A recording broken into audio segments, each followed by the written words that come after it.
وإذ أخذ الله ميثاق الذين أوتوا الكتاب لتبيننه للناس ولا تكتمونه فنبذوه وراء ظهورهم واشتروا به ثمنا قليلا فبئس ما يشترون. أقول هذا على ما أخذه الله من المواثيق على من تعلم الكتاب أن الدين النصيحة، وأن يقال بالحق حيث ما كان، لا يخاف في الله لومة لائم. فما يفعله كثير ممن ينسبون إلى العلم أو رؤوس العلم لهو من خيانة الدين وخيانة المرسلين من نوح إلى محمد عليهم الصلاة والسلام. فهم وذلك ما عهدناه فيهم، ينزل عليهم الكتاب ويدفع إليهم الوحي بما جاء به محمد عليه الصلاة والسلام، فينبذونه وراء ظهورهم ويشترون به ثمنا قليلا، ثم لا يزالون يقولون قال فلان وقال فلان وقال فلان، ويدعون ما قال الله وقال المرسلون. أقول هذا ابتداء على يوسف القرضاوي بيانا باسمه، ولست ممن يتدين بغير دين، اللي بيقولوا إنه ما في داعي تذكر الأسماء، هذا شيء درج عليه بعض الناس ولا حجة فيه. أما يقول أن النبي عليه الصلاة والسلام جرت سنته أن يقول ما بال أقوام يفعلون كذا، ذلك أن محمدا عليه الصلاة والسلام إمام من حضره وإمام العالمين، وليس فوقه من الناس أحد، فلمن كان في محله أن يقول ما بال أقوام فيترفق فيهم، وهو بهم رفيق عليه الصلاة والسلام. فإذا وقع الخطأ من أدنى الناس صوبه أعلى الناس بالرفق. أما إذا كان الغش والخيانة من أئمة الناس فلا ينزل عليه مثل هذا، بل يبين. لأنه إذا الآن أنا قلت ما بال أقوام يقولون، سينظر بعضكم لبعض ولن يشك أحد بهؤلاء المشيخات، لأنه هذولا في مكان مكين أمين، لا يعصون الله ما أمرهم ويفعلون ما يؤمرون، لا يخونون ولا يكذبون، فلن يظن بهم أحد. طبعا هذا على النقيض، لأن إمام العالمين وحجة الله الأوحد عليه الصلاة والسلام، حجة الله بقصد الأوحد اللي هو النبي، لا حجة بعد رسول الله. الحجج كانت قبله بالأنبياء، فختم الحجج عليه الصلاة والسلام، فلا ينبغي أن يقال عن فلان حجة الله بعدما مات رسول الله عليه الصلاة والسلام. فقال خير الناس قرني ثم الذين يلونهم ثم الذين يلونهم، قال ثم يكون أقوام اسمع يخونون ولا يؤتمنون ويشهدون ولا يستشهدون ويفشو فيهم الكذب، وهذا ما شهدناه، وأشهد برب العالمين أن الكذب فشى في الناس وفي العلماء على حد سواء. ومن شك بهذا فليراجع كتب أهل العلم من الحديث كيف كانوا يأثرون الكذب عن فلان ممن تزيى بزي العلماء فيقال له فقيه كذاب، هذا معلوم. يوسف القرضاوي على ما بلغه وتبوأه وابتلاه به ربه من المناصب، هو الآن رئيس اتحاد علماء المسلمين، هذا أعلى منصب فخري قد تسمعه.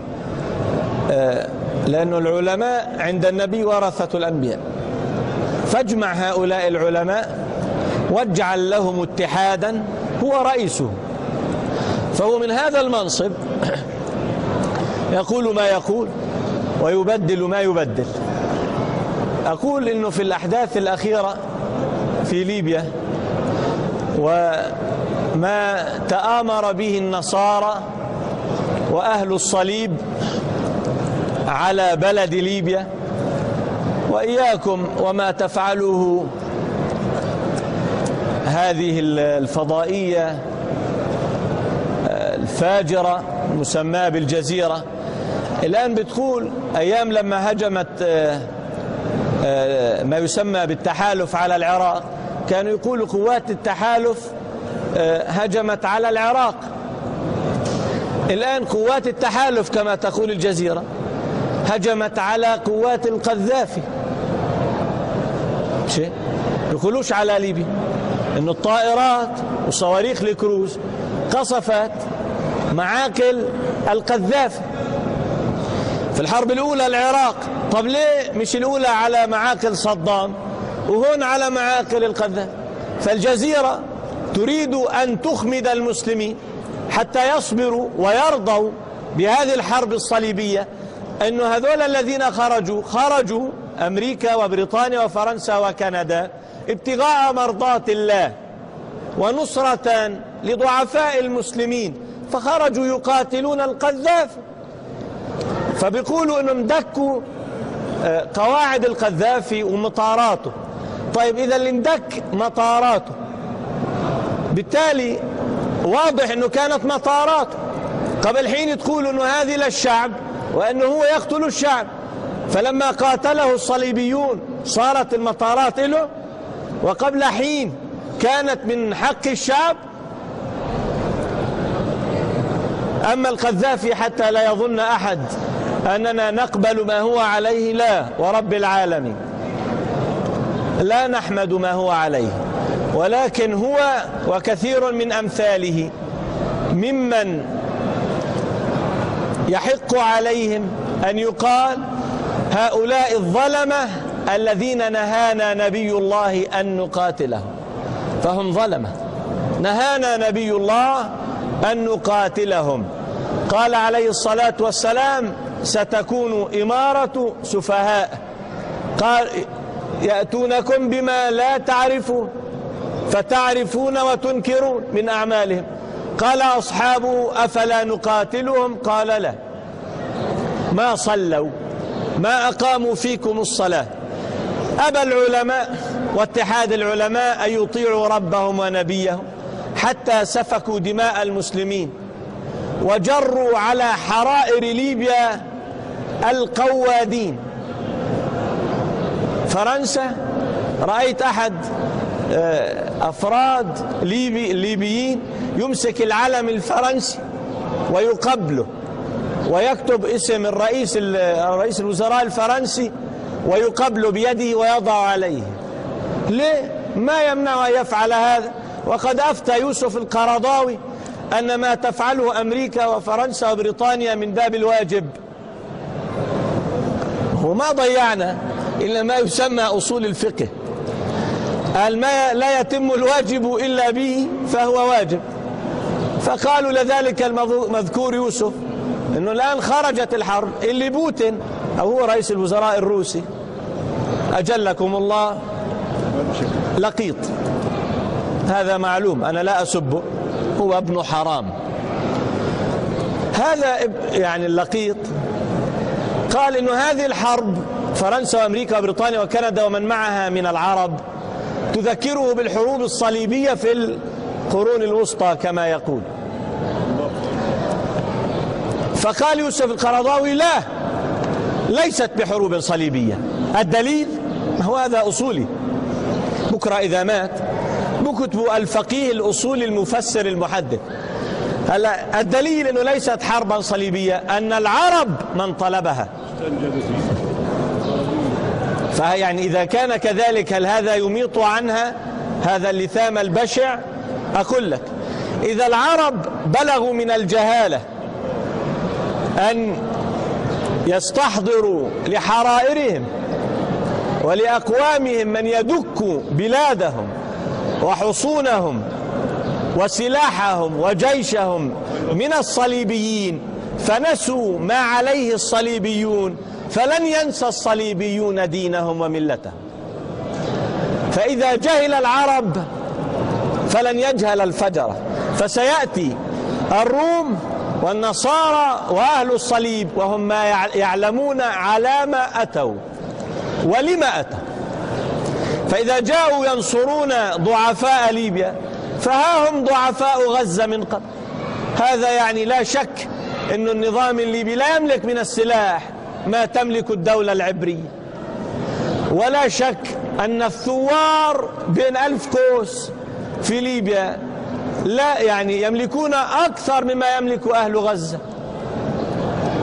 مع ذلك لم ينصر أهل غزة أحد من هؤلاء، ولا ما يتم الواجب إلا به فهو واجب ما صار. فعلى مثل هذا يقول يوسف القرضاوي على حربهم: إخواننا صاروخ لكروز كل واحد يعني 8 مليون دولار، طبعا لن تدفع ثمنه لا الفاجرة وزيرة الخارجية ولا كلب الروم باراك أوباما، لن يدفعها، راح يدفعها العرب أنفسهم. فهذا يوم